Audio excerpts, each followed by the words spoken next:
Santai bareng Citra. Tempat kita ngebahas topik-topik ringan tapi penuh makna. Yang mungkin gak selalu muncul di ruang-ruang obrolan formal, tapi sebenarnya penting banget buat kita renungkan. Hari ini, aku pengen ajak kalian semua buat ngobrol tentang sesuatu yang jujur aja udah jadi bagian hidup kita sehari-hari di media sosial. Media sosial itu kayak pisau bermata dua, bisa jadi alat yang memperdayakan, bisa juga bikin kita kehilangan arah. Bisa jadi jembatan yang menyambungkan, tapi juga bisa jadi jurang, perbandingan yang bikin kita jatuh. Aku nggak sendirian hari ini, udah bareng dua sahabat keren yang punya banyak cerita dan perspektif menarik. Ada Resti dan Adinda. Halo gengs! Hai Cip! Wah, udah lama pengen ngobrolin ini di tempat yang lebih dalam kayak gini. Hai semuanya, aku tuh excited banget karena kayaknya banyak hal media sosial yang kita alamin tapi nggak pernah kita obrolin secara jujur ya.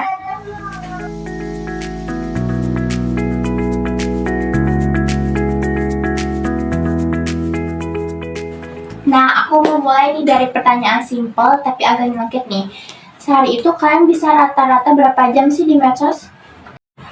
Jujur ya, kalau gak dikontrol bisa 5-6 jam. Kadang scroll IG sambil nonton Netflix, terus buka Twitter pas lagi nunggu makanan. Multitasking digital banget deh. Kalau aku bisa lebih parah, apalagi pas lagi stres. Sering banget buka TikTok atau YouTube buat kabur dari realita. Tapi setelah itu malah merasa kosong. Aku juga pernah gitu, dan lucunya aku baru sadar kalau aku kecanduan dan aku iseng lihat screen time angkanya nyentuh 8 jam, itu udah setengah hari kerja. Iya, dan kita tuh gak sadar karena scrolling itu effortless.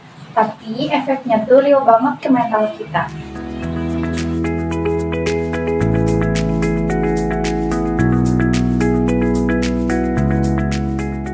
Nah, sekarang aku mau masuk lebih dalam lagi.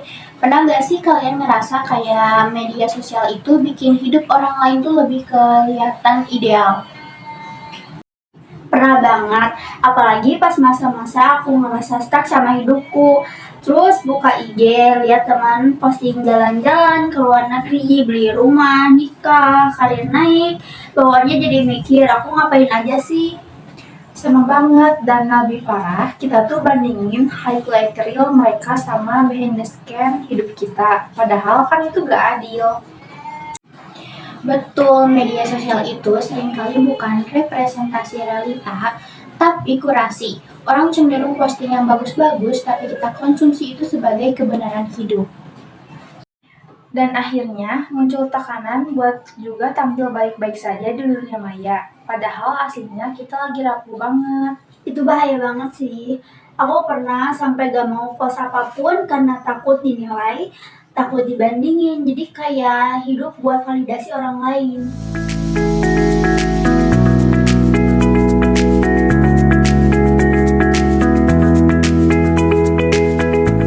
Wah, obrolan kita makin dalam nih. Sekarang aku pengen tahu, kapan kalian sih merasa benar-benar jenuh sama media sosial?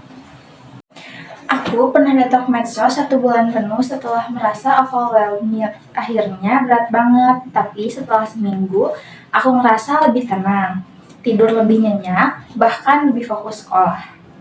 Aku pernah sampai nangis cuma gara-gara komen orang yang gak aku kenal. Komennya kecil tapi kena banget ke isi yang aku insecurein, dan dari situ aku sadar kalau ini gak sehat. Dan itu yang banyak gak kita sadari ya, bahwa medsos bukan cuma tempat posting, tapi juga bisa jadi ruang yang menggerogoti rasa aman dan harga diri.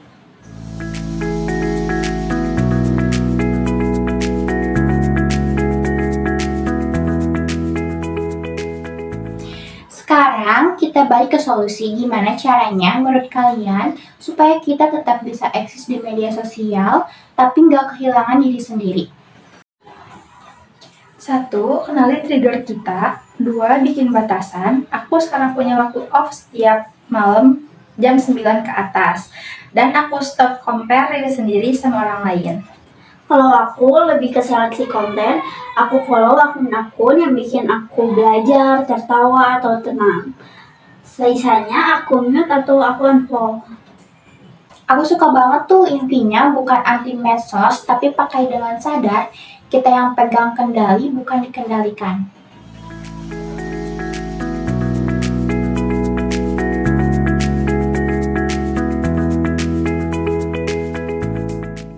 Ngomong-ngomong soal medsos, kalian pernah gak sih ngalamin atau kenal orang yang akunnya sempet ke-hack? Pernah banget, teman aku akunnya diambil alih, terus dipakai buat jualan barang palsu. Parahnya, banyak yang transfer karena percaya itu beneran dia. Akhirnya reputasinya rusak, padahal dia juga korban. Aku juga pernah cheat. Akun IG-ku sempat dihack waktu aku pakai wifi umum. Tahu-tahu nggak bisa login, terus username diganti. Untungnya masih bisa recovery via email. Serem ya, banyak orang belum sadar pentingnya jaga keamanan akun media sosial.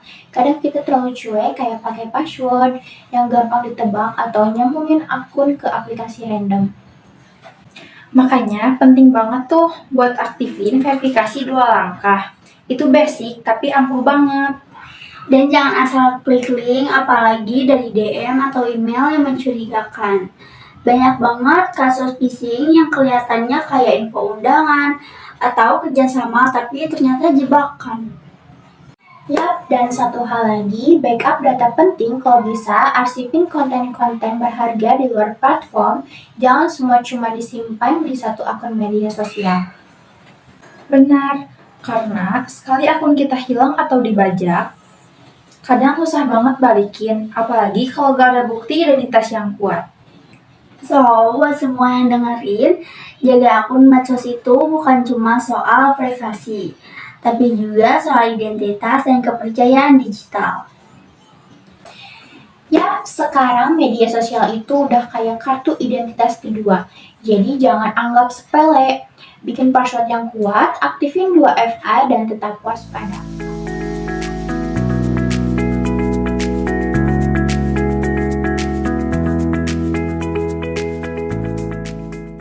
Aku kepikiran satu hal penting nih. Media sosial juga kan sangat berpengaruh ya ke hubungan kita sama orang lain. Kalian pernah nggak ngerasa hubungan pertemanan, keluarga, atau bahkan pacaran berubah karena media sosial? Pernah, dulu aku sempat dekat banget sama teman. Tapi karena dia jarang update atau chat, aku pikir dia ngejauh. Padahal dia lagi rehat dari medsos. Jadi ternyata persepsi kita tuh banyak dipengaruhi oleh kehadiran digital orang. Aku juga pernah ribut sama pacar cuma gara-gara dia nggak upload foto kita bareng di anniversary. Padahal dia udah kasih surprise. Tapi ya gitu, ekspektasi dari budaya medsos bikin kita lupa mana yang esensial. Kadang media sosial itu juga bikin kita terlalu fokus sama dilihat daripada dirasa. Kayak yang penting orang tahu kita deket bukan seberapa dalam koneksi kita. Makanya aku sekarang udah mulai belajar buat gak baper kalau gak dapat respon digital. Lebih penting hubungan di live yang sehat dan jujur. Dan juga penting untuk kasih ruang ke orang lain buat istirahat dari media sosial. Nggak semua harus update terus-terusan. Benar, di balik username dan feed tetap ada manusia. Jadi mari kita tetap jaga empati. Jangan biarkan notifikasi menggantikan komunikasi.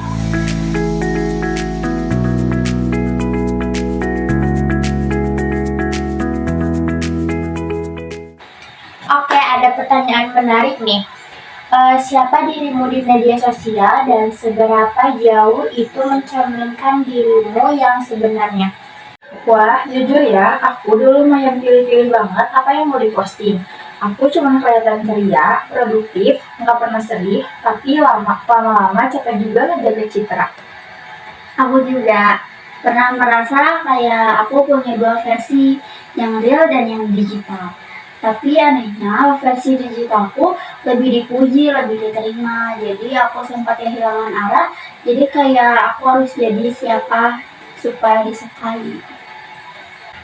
Dan itu menantang banget ya, karena media sosial itu bisa membentuk persona yang berbeda dari diri kita sendiri. Tapi kalau nggak kita sadari, kita bisa hanyut dan lupa sama versi asli diri sendiri. Sekarang aku lebih nyaman jadi diri sendiri. Aku posting hal-hal kecil yang bikin aku senang, gak harus estetik, gak harus viral, tapi real. Iya, dan kadang malah hal-hal yang jujur itu yang bikin orang relate. Karena mereka juga lagi cari koneksi, bukan kompetisi. Dan itu mungkin pelajaran terbesar dari semua ini. Media sosial bisa jadi cermin asal kita cukup berani untuk melihat bayangan diri sendiri apa adanya. Bukan yang sudah diedit filter 10 lapis ya.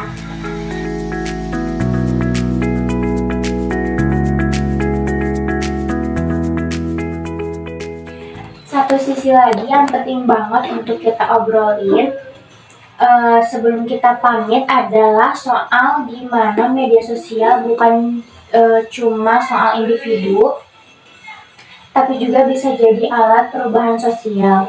Kalian pernah nggak ngerasain kekuatan media sosial itu bisa berubah atau ngerubah sesuatu yang lebih besar dari sekadar kehidupan pribadi?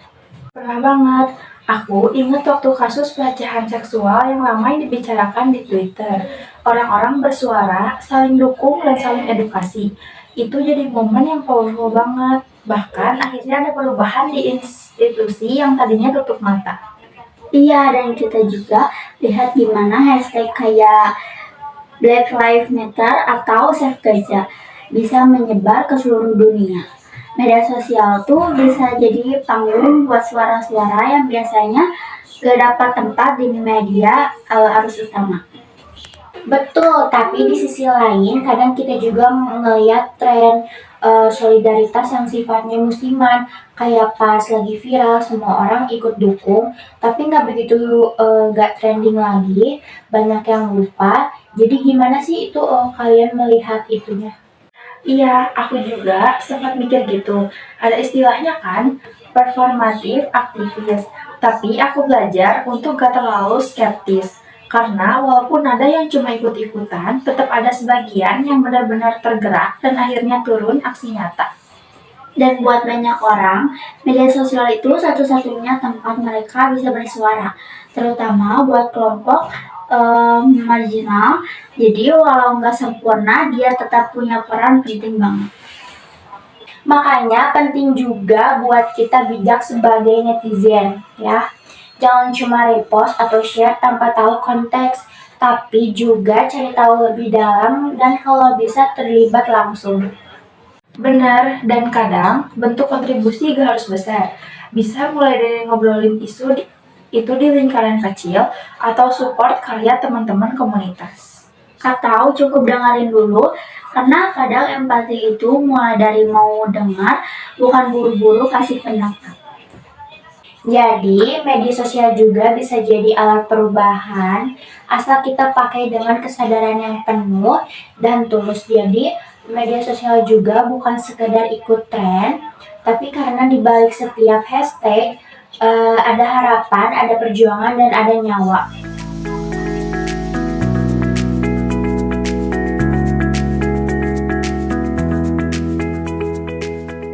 Sekarang aku pengen bahas sisi lain yang juga sering banget dirasain banyak orang, terutama content creator, terus privilege, atau siapapun yang suka berkarya, yaitu tekanan buat terus produktif dan relevan di media sosial. Kalian pernah gak sih ngerasain itu? Banget, dulu aku suka banget bikin konten desain. Tapi lama-lama ngerasa kayak harus terus posting, harus terus upgrade, harus jaga engagement. Dan kalau engagementnya turun, aku jadi mikir, apa karyaku jelek ya? Padahal belum tentu. Aku juga ngalamin itu waktu sering bikin video pendek soal mental health. Awalnya buat sharing, tapi makin kesini malah jadi beban. Aku sempat burnout karena ngerasa harus terus kasih insight baru, harus selalu terlihat wise. Padahal aku juga manusia yang lagi struggle. Kadang media sosial juga bikin kita lupa bahwa proses kreatif itu nggak harus terus-terusan dijual. Ada waktu-waktu buat berkarya tanpa ditonton. Setuju, apalagi sekarang algoritma tuh bisa bikin orang terjebak di angka like, view, followers, padahal nilai sebuah karya gak bisa diukur cuma dari itu. Dan itu yang aku coba ubah sekarang. Aku bikin konten ketika aku benar-benar pengen, bukan karena harus. Kadang karya kita juga baru dihargai nanti, atau bahkan mungkin gak viral sama sekali. Tapi tetap bermakna buat satu-satu orang. Dan itu udah cukup karena esensi dari berkarya bukan untuk menyenangkan algoritma, tapi buat menyuarakan sesuatu yang penting buat kita. Betul, aku sekarang lebih menikmati prosesnya dan lebih selektif dalam konsumsi juga, biar nggak terus merasa harus membandingkan diri sama kreator lain. Intinya, media sosial bisa jadi ruang berekspresi yang luar biasa, asal kita tetap pegang kendali. Jangan sampai ruang itu malah merampas rasa cinta kita pada proses kreatif itu sendiri. Wah, dalam banget ya. Jadi buat semua pendengar yang lagi berjuang nih, menemukan suara dan ekspresi diri, jangan kejar validasi, kejar kepenuhan hati, karena yang otentik akan selalu punya tempat meski nggak viral.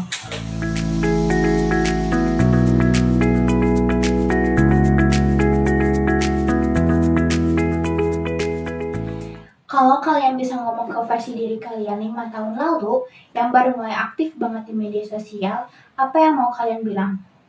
Gak semua hal harus diumumkan, dan gak semua validasi di luar itu penting. Ada hidup nyata di luar sana. Jangan lupa nikmati juga, jangan cuma sibuk dokumentasiin. Akhir, media sosial 5 tahun ke depan bakal seperti apa menurut kalian? Mungkin makin canggih dan imersif, tapi tantangannya gimana kita tetap bisa jadi manusia di tengah algoritma. Aku berharap makin banyak fitur yang bantu orang jaga kesehatan mental dan makin banyak orang yang berani tampil di luar sana. Nah, sebelum kita benar-benar tutup, aku pengen dengar dari kalian berdua setelah semua yang kita obrolin hari ini, dari mulai screen time yang gak kerasa, ilusi kehidupan sempurna, sampai tantangan jadi diri sendiri di dunia maya, apa sih pelajaran yang paling besar yang kalian rasain, dan apa yang pengen kalian bawa pulang dari percakapan hari ini? Buat aku, obrolan ini jadi semacam wake up call sih, padahal kita terlalu sibuk ngasih kesan keluar. Sampai lupa nanya, aku sebenarnya gimana ya? Jadi, yang paling nempel buat aku hari ini adalah kesadaran bahwa media sosial itu bisa jadi ruang berekspresi, tapi juga bisa jadi ruang ekspektasi yang bikin kita capek sendiri. Dan mulai sekarang, aku pengen lebih sadar. Gak apa-apa pelan, gak apa-apa gak update tiap hari, yang penting aku hadir sepenuhnya di hidupku, bukan cuma di layar. Aku juga ngerasa banyak tercerahkan, terutama soal betapa mudahnya kita kehilangan arah ketika terlalu fokus sama apa yang dilihat orang lain. Kadang aku merasa harus tampil pintar, kuat, produktif karena takut dianggap kurang. Tapi dari obrolan ini, aku sadar nggak apa-apa kalau aku nggak selalu kelihatan baik-baik aja. Aku pengen belajar menerima diriku yang utuh, yang sedang berproses, yang nggak sempurna tapi nyata. Dan aku pengen lebih memilih keheningan daripada kebisingan yang nggak perlu. Lebih milih koneksi yang tulus daripada validasi instan. Wah, makasih banyak ya kalian berdua. Kata-kata kalian dalam banget dan aku yakin banyak pendengar di luar sana yang bisa relate ya sama kehidupannya sendiri-sendiri. Kadang kita cuma butuh ruang kayak gini ya, ruang buat berhenti sebentar, melihat diri dan jujur. Karena di balik semua notifikasi itu, kita tetap manusia.